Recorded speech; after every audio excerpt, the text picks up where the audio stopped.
விநாயகர் துணை, வெற்றிவேல் முருகன் கரோகரா. அருண்மை பெரியோர்களே, ஆன்மீக பெருமக்களே, அன்றைய தினம் தை மாத நன்னாளிலே திரு ஐயப்பன் மிக சிறப்பான முறையிலே தேரிலே பவனி வருகிறார்.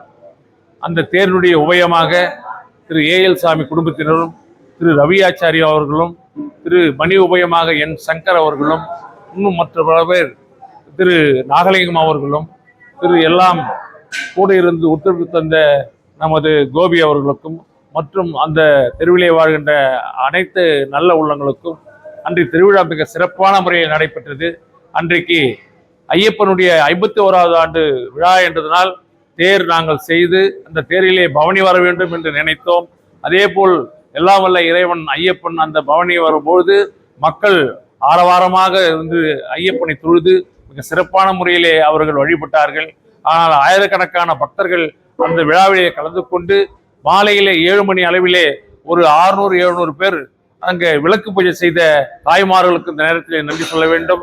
ஏனென்று சொன்னால் 51 ஆண்டு காலமாக தாய்மார்கள் 600 பேர் முதல் கொண்டு 500 பேர் முதல் கொண்டு 1000 பேர் முதல் கொண்டும் அங்கு விளக்கு பூஜை செய்து கொண்டு வருகிறார்கள்.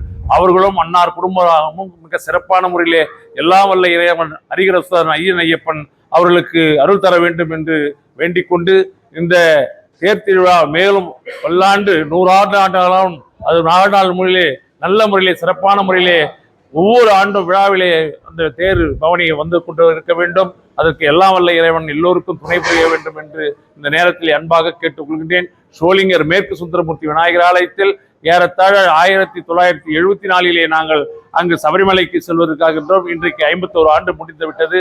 அதற்கு உறுதுணையாக இருந்த நரசிம்ம ரெட்டியார் அவர்கள் அந்த காலத்தில் எங்களுக்கு அன்னதானமிட்டு எங்களை வழி அனுப்பும் வரை அவர் கூடவே இருந்து எங்கள் கூடவே வருவார் என்பதை இந்த நேரத்திலே நாங்கள் சொல்ல கடமைப்பட்டிருக்கின்றோம்.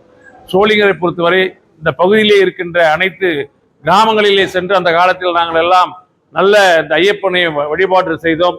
எல்லாம் இந்த சுற்றுப்புற கிராமத்தில் உள்ள அனைத்து பேரும் இன்றைக்கு சபரிமலைக்கு சென்று எல்லாம் வல்ல இறைவன் ஐயப்பனை அவர்கள் வணங்கி அவர்கள் அருள் பெற்று வந்து கொண்டிருக்கிறார்கள் என்று இந்த நேரத்தில் தெரிவித்துக் கொண்டு மீண்டும் வருகின்ற தை மாத திருநாளிலே 52வது ஆண்டு விழா மிக சிறப்பாக கொண்டாட வேண்டும் என்று எல்லாம் வல்ல இறைவன் ஐயப்பனிடத்தில் வேண்டிக் கொள்கின்றோம். சுவாமியே சரணம் ஐயப்பா.